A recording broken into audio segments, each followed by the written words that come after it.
बहुत कड़ा वक्त है किसानों के ऊपर।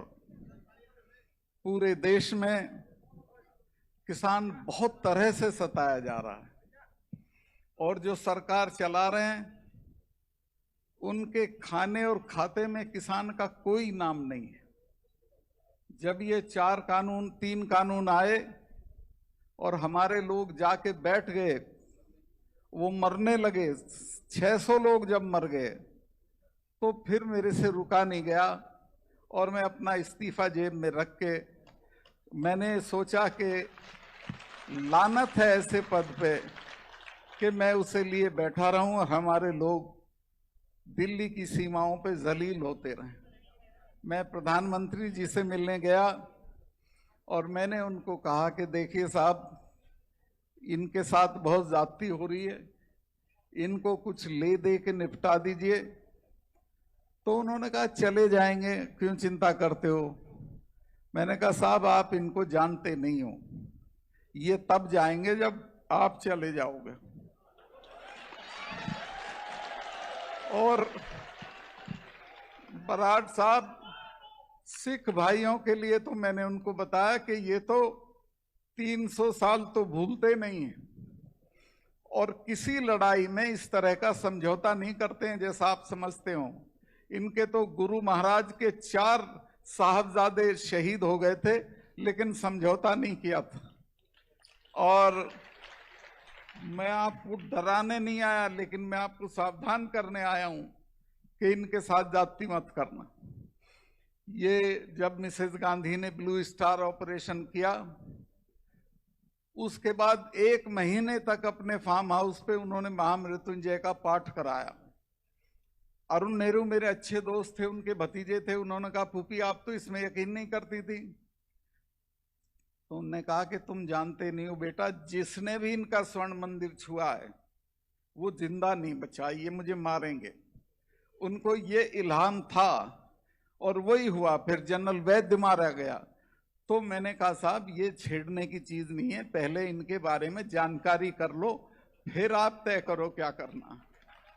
और ये हमारे वाले, ये तो 6ठे महीने लाल किले पे जा चढ़ते थे, कभी आगरा में जा चढ़ते थे, कभी दरवाजे, कभी दरवाजा फाड़ लेते थे, कभी कब्र फाड़ देते थे। इनसे भी नहीं लड़ा जाता। तो इनको ले दे के निपटाओ तो आपके हक में रहेगी वो बात। खैर, उस दिन वो उनकी बात समझ में नहीं आई। कुछ दिन बाद आई, देर आए दुरुस्त आए। फिर उन्होंने वही किया जो मैं कह रहा था उनसे, और माफी मांग के कहा कि मैं माफी चाहता हूं और मैं इन 4 कानूनों को वापस लेता हूं। अभी एमएसपी का मामला रुका हुआ है और मैं यहां प्रेस हो तो उसके माध्यम से चेतावनी देना चाहता हूं सरकार को कि आंदोलन खत्म नहीं हुआ, धरना खत्म हुआ है। अगर एमएसपी का कानून नहीं बना तो बहुत भयानक लड़ाई देश में होगी किसानों की सरकार के साथ। और मेरे तो 4 महीने रह रहे हैं, मैं तो छोड़ के इसी में कूद पड़ूंगा। इस्तीफा मेरे हर वक्त साथ रहता है, वो मेरे लिए कोई बड़ी चीज नहीं है, क्योंकि मैं अपनी माँ के पेट से गवर्नर नहीं पैदा हुआ था। मैं तो लड़ते झगड़ते हो गया था। तो इस लड़ाई में, और मैं आपको वैसे भी वादा करता हूं कि रिटायर होने के फौरन बाद मैं किसानों की लड़ाई में पूरी ताकत से कूदूंगा और पूरा देश घूमूंगा। अब एक चीज मैं आपको और जानकारी दिलाना चाहता हूं, खासतौर से राजस्थान के लोगों को। आपको आपके हिस्से का पानी नहीं मिला है। मैं जब कश्मीर में था तो मुझे गडकरी जी का फोन गया कि सतपाल भाई, अमरिंदर मेरे पास बैठे हैं और ये कह रहे हैं कि आपके और पंजाब के बीच में कोई पानी का समझौता होना है जो 40 साल से नहीं हो रहा है, और उसका नतीजा ये है कि सारा पानी पाकिस्तान को जा रहा है। तो मैंने कहा उनको, अमरिंदर जी को, कि आप कल अपने मंत्री को भेज दें। उसने कहा कल तो नहीं, परसों मेरा मिनिस्टर आ जाएगा। और 40 साल से महबूबा और फारूक अब्दुल्ला उसको लटकाए हुए थे, इसलिए कि वो पानी वहीं जाता रहे जहां जाता था। मैंने 15 मिनट में समझौता करा दिया। इस बात पे अटकाया हुआ था कि कंट्रोल किसका हो। मैंने कहा किसी का कंट्रोल नहीं होगा, जॉइंट सुपरविजन होगा। दस्तखत हो गए, मिठाई बट गई, और आज आपको मैं बताना चाहता हूं कि उस समझौते उस पे काम शुरू हो गया है। कंडी एक इलाका है जम्मू में, जो कंडी माने सूखा इलाका, उसमें 25,000 हेक्टेयर में सिंचाई होगी, 6,000 हेक्टेयर में पंजाब में होगी, और उसके बाद भी बहुत पानी बचेगा जो राजस्थान और हरियाणा को मिलेगा। मैं राजस्थान के लोगों से कहना चाहता हूं कि अपने नेताओं को कहें कि थोड़ा सावधान रहा करें और देख लिया करें कि तुम्हारे हिस्से की क्या चीज कहां बकाया है, उसको अपने यहां ले आएं। अब एक मुझे इन्होंने अभय सिंह जी ने एक याद दिलाई चीज, और वो है उसकी नहीं स्वामीनाथन। इसका कोई नाम नहीं जानता था स्वामीनाथन का। मैं बीजेपी का घोषणा पत्र जब लिखा जा रहा था तो मुझे जिम्मेवारी दी गई थी कि एग्रीकल्चर का सेक्शन मैं लिखूंगा। तो मैं जब वो लिखने लगा तो सबसे पहले मेरे जहन में आया कि मैं स्वामीनाथन कमेटी की सिफारिश लिखूं, लेकिन मुझे पता था कि बीजेपी कभी ये नहीं मानेगी। तो मैंने अपने यहाँ के थे अजमेर के सांवरलाल जाट साहब को फोन किया, किसानों के बड़े मजबूत आदमी थे। मैंने कहा कि चौधरी साहब ऐसी ऐसी सिचुएशन है, मेरा मन है कि मैं ये लिखूं, लेकिन ये तो लागू नहीं करेंगे। तो उन्होंने मुझे जवाब दिया कि मलिक साहब ये कलम रोज नहीं मिलती है, आज मिली हुई है, इसको लिख दो, मनवा तो हम लेंगे। हमारे लोग सड़कों पे बैठ के मनवा लेंगे। और आप हैरत करोगे, वही हुआ। उसके बाद से आज तक जितने किसान आंदोलन छोटे बड़े हुए हैं, उन सब में स्वामीनाथन कमीशन की रिपोर्ट लागू करो, ये बात कही गई है, और ये किसी ना किसी दिन पक्की हो जाएगी। इसी तरह एमएसपी है। एमएसपी के बिना हमारा गुजारा नहीं है, और एमएसपी सरकार देना नहीं चाहती है। उसका कारण है सरकार के जो दोस्त हैं। मैं अभी आ रहा था 20 दिन पहले गुवाहाटी आया, मैं वहां से मेघालय से। वहां उस एयरपोर्ट पे एक लड़की बड़ी मॉडर्न मेरा स्वागत करते हुए मुझे मिली। मैं कहा आप कौन हैं? कि साहब मैं अडानी की तरफ से आई हूँ। मैं कहा अडानी का यहाँ क्या मतलब है? कि नहीं साहब ये एयरपोर्ट अडानी को दे दिया गया। अब अडानी को एयरपोर्ट, उसको सारे जो है रेलवेज, शिपयार्ड, सब चीजें उसको जा रही हैं। तो ये जो चीज है इसको कहीं रोकना पड़ेगा। ये सारा देश बिकने नहीं देना चाहिए हमको। और ये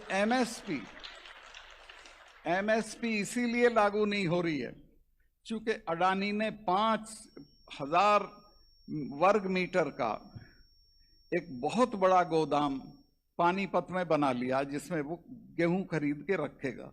सस्ते पे खरीदेगा, महंगे पे बेचेगा। जी जी क्या कह रहे हैं? भर दिया। हाँ, तो मैं बिल्कुल ठीक कह रहे हैं। मैं भी यही कहूंगा, जो पंजाब में किसानों ने किया कि वो उसके अंबानी के टावर गिरा दिए, इन गोदामों को फाड़ दो, इनकी कोई जरूरत नहीं है हमको, और कोई डरने की जरूरत नहीं है। कुछ नहीं होगा, मैं चलूंगा जेल आपके साथ। अब ये जो अंबानी है, अडानी तो अब खैर दुनिया का सबसे मालदार आदमी हो गया, देश का तो हो ही गया। कोई पूछे भाई कैसे हो गया? हम तो नहीं हो रहे, हमारा इतने मेहनत करते हैं, बर्बाद हो लिए सब, कोई मालदार नहीं हो रहा, ये कैसे हो रहा है? कुछ तो बताएं प्रधानमंत्री, कैसे मालदार हो रहा है? अंबानी का मैं बताता हूं। उसकी बेटी की सगाई में 300 करोड़ रुपया खर्चा हुआ। और एक पैसे की चैरिटी नहीं करता, एक पैसा दान नहीं करता। दुनिया के जितने बड़े लोग हैं, संगीत की दुनिया के एक बड़े आदमी हैं, लॉर्ड गिल्डोफ उनका नाम है, वो अपनी सारी आमदनी अफ्रीका के बच्चों की पढ़ाई के लिए दान करते हैं। माइक्रोसॉफ्ट वाला अपना सब दान करता है, ये एक धेला दान नहीं करता। मैं तो ये कहता हूं जगह जगह इसके लिए कि ये इंसान भी नहीं है, सड़े हुए आलू की बोरी है। इनको कोई इज्जत मत दीजिए, इनको सेठ भी मत कहिए, और जब तक इन पे हमला नहीं होगा तब तक ये क्लास रुकेगी नहीं। हम नीचे जाते रहेंगे, ये ऊपर जाते रहेंगे। मैं अब जो आपके काम की बात है वो बताना चाहता हूं कि देखिए, हमारे पास ना तो वो सड़ी हुई हवेलियां हैं कि जिन पे हम कर्जा लेके होटल बना लेंगे, ना हमारे पास महल हैं, ना हमारे पास रुपया है। हम तो छोटी छोटी जमीनों के मालिक हैं, उसी में ऊपर नीचे होते रहते हैं। एक ही तरीका है एम्पावर होने का, ताकत हासिल करने का और आगे बढ़ने का, और वो है तालीम का। दुनिया में जिन कौमों ने तालीम की तरफ ध्यान दिया वही तरक्की की है। एक घटना मुझे इंग्लैंड की याद आती है, जब वर्ल्ड वॉर सेकंड चल रहा था, बजट पेश हो रहा था। बजट में सारी मदों में कटौती की गई, लेकिन एजुकेशन में कोई कटौती नहीं है। खड़े हो गए विपक्ष के लोग, उन्होंने कहा साहब इसमें कटौती क्यों नहीं हुई? प्रधानमंत्री ने कहा कि टूटे हुए पुल दोबारा बन जाएंगे, मकान दोबारा तामीर हो जाएंगे, कारखाने फिर बना लेंगे, लेकिन अगर एक पीढ़ी तबाह हो गई तो उसको दोबारा खड़ा नहीं किया जा सकता। तो ये जो हमारी पीढ़ी, इसकी तालीम पे अब वो सारी चीजें छोड़ दो कि बुढ़े के मरने पे 40 गांव की चिट्ठी फाड़ोगे, बुढ़ा सूरजमल हो जाएगा उससे। उस पैसे को बचाओ। दहेज में आजकल हमारे यहाँ तो 4 छल्ले की गाड़ी मांगते हैं, वो कौन सी है? ओडी। वो मत मांगो। घर में मैं गया अभी, वहां हनुमानगढ़ मेरे शिकायत की लोगों ने कि साहब घर में 2 आदमियां, मकान 15 कमरे में बना रखा है और 5 बीघे में बना रखा। क्यों भाई? मैं जब एमपी रह लिया था, एमएलए रह लिया था, मिनिस्टर रह लिया था, तब भी मैं दिल्ली में 2 कमरे के मकान में रहता था। जब मुझसे मिलके चौधरी लोग नीचे उतरते थे तो मेरा ड्राइवर बताता था कि साहब वो कह रहे हैं कि बताओ भाई, ये तो 2 कमरे के मकान में तो रह रहा है। मैंने कहा इनको अकल नहीं है, 2 कमरे का मकान मेरी ताकत है। इस 2 कमरे के मकान की वजह से मैं प्रधानमंत्री से पंगा ले सकता हूं। अगर मेरे पास दौलत होती, मेरे पास इल गॉटन वेल्थ होती, मेरे पास बड़े बड़े महल दुमहले होते तो मैं नहीं लड़ सकता था, क्योंकि ईडी आ जाती अगले दिन, इनकम टैक्स आ जाता। अब तो मैं जब गया कश्मीर में, जब गया तो जाते ही 2 मामले मेरे सामने आए और दोनों में घपला था। मुझे सेक्रेटरी ने कहा जी इनमें गड़बड़ है, तो मैं कहा इनको कैंसिल करो। उन्होंने कहा साहब इनमें 150 करोड़ रुपया है। मैं कहा भाड़ में जाए, मैं तो 5 कुर्ते पजामे में आया हूं, ऐसा ही जाऊं। और मैं तीसरे दिन प्रधानमंत्री जी को मिलने गया। मैंने उनको बताया कि साहब ये मामले थे, मैंने कैंसिल कर दिए। आपकी कोई दिलचस्पी हो तो मुझे बताएं, मैं नहीं करूंगा, मैं छोड़ दूंगा। और उसमें अंबानी का भी था एक, वो जो छोटे वाला अंबानी है वो था उसमें। तो मैं दोनों कैंसिल कर दिए और आज मैं मौत से हूं, किसी चीज से नहीं डरता हूं। मैं आपको ये बताऊं कि जो फकीरी है इसमें बहुत ताकत होती है, अमीरी में ताकत नहीं होती। बहुत मैं शायद लंबा कर गया हूं। अच्छा जी, चलिए। तो दूसरे, वहां कश्मीर में जब ये 370 हटाने की बात आई तो रात को मुझे गृह मंत्री के यहाँ से आदेश आया कि कल एक चिट्ठी आपको भेजनी है। चूंकि वो असेंबली होती तो असेंबली की चिट्ठी जाती, चूंकि असेंबली थी नहीं गवर्नर रूल था, तो मेरी चिट्ठी के आधार पे उसको हटना था। तो मैंने चीफ सेक्रेटरी को बुला कहा कि सुबह ये चिट्ठी मैंने ड्राफ्ट कर रखी थी कि सुबह ये चिट्ठी टाइप करा के मेरे साइन करा के दिल्ली भेज दो। उसने कहा साहब हटा रहे हो? मैं कहा जी हाँ हटा रहे हैं। कहने साहब 1000 आदमी मारना पड़ेगा। मैं कहा क्यों? कि यहाँ तो रिवाज है, यहाँ तो बुरहान वानी जब मरा था तो 150 आदमी तो उसके मरने पे मरे थे। थानों में घुस जाएंगे, हथियार लूट लेंगे, लोग हमला कर देंगे और पता नहीं क्या क्या अफरा तफरी होगी। मैंने कहा कुछ नहीं होने का, चिड़िया भी नहीं बोलने की। उसने कहा आपको कैसे ये भरोसा है? मैं कहा मैंने 4 महीने में एक ही काम किया है, मैंने इनमें सेंस ऑफ फैटिग डाल दी है कि 200 लड़के ले दुनिया में दूसरे नंबर की फौज से लड़के कुछ हासिल नहीं होगा, जो होगा बातचीत से होगा, कोई नहीं लड़ेगा। इन तीनों चीफ मिनिस्टरों को गिरफ्तार करना अगर कुत्ता भी भौंक ले, और वही हुआ, कुछ नहीं हुआ। और मैं आपसे ईमान से बता रहा हूं, मेरे 1 साल 2 महीने के टर्म में मुझे एक भी दिन गोली नहीं चलवानी पड़ी लोगों के ऊपर। मैंने पत्थरबाजी रुकवा दी, मैंने जो वो भर्ती थी नई वो रुकवाई, और लोगों को समझा दिया कि इसमें कुछ नहीं है। मैंने 1 साल में 44 कॉलेज दिए, 1 साल में। जहां जो मांगता था उसे फौरन डिग्री कॉलेज दे देता था। मैंने